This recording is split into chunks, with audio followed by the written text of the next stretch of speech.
Mes frères bien-aimés, nous sommes désormais aux portes de Noël, bien sûr. Et le Saint-Esprit vient nous recentrer sur l'essentiel. Et l'essentiel, nous le trouvons dans la charité que Marie exerce aujourd'hui auprès de sa cousine Élisabeth. Vous vous rendez compte, Marie est à peine enceinte. L'ange lui a annoncé qu'Élisabeth attendait aussi un enfant. Que fait-elle? Elle ne pense plus à elle, elle ne pense qu'à sa vieille cousine qui a sans doute besoin d'elle. Et elle prend la route, elle accomplit 200 kilomètres et elle se retrouve devant sa porte. Elle vient pour l'aider. La mère de Dieu se met en quatre pour cette pauvre cousine qui aurait peut-être pu se débrouiller toute seule. Ça, c'est la charité de Dieu, c'est la charité de notre mère, et c'est votre charité, et ce sera la mienne, je l'espère, pendant ces jours où nous allons rencontrer la famille, les amis, mais aussi quelques inconnus qui auront sans doute besoin de nous. Mes frères bien-aimés, je vous en supplie, vivez en aimant, tout est là. C'est toute la doctrine de notre Seigneur Jésus-Christ. Tous les efforts du Christ ont convergé vers cette unique réalité de l'amour qu'il rêve de voir mise en œuvre par ses enfants baptisés.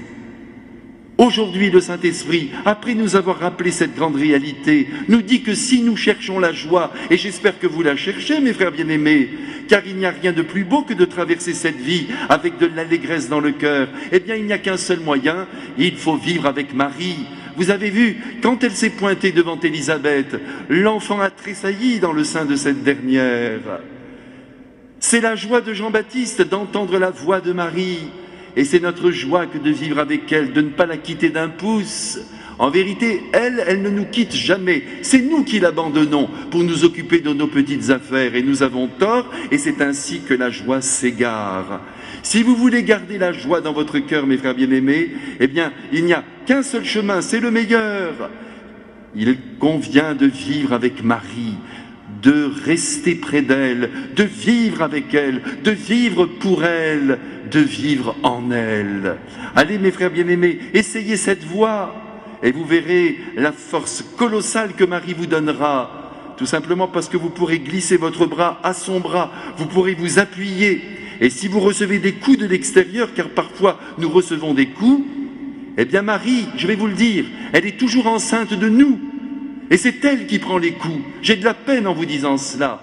Mais elle se met devant nous, elle nous protège, elle nous garde, elle nous assiste et elle nous donne aussi du courage pour continuer notre vie, qui, il faut bien le reconnaître, n'est pas tous les jours facile. Donc mes frères, c'est entendu, pour ces jours qui nous séparent de Noël, nous avons reçu 2 mots d'ordre de la part du Saint-Esprit. Le premier, vivre le plus charitablement possible, et ça va commencer dans quelques instants.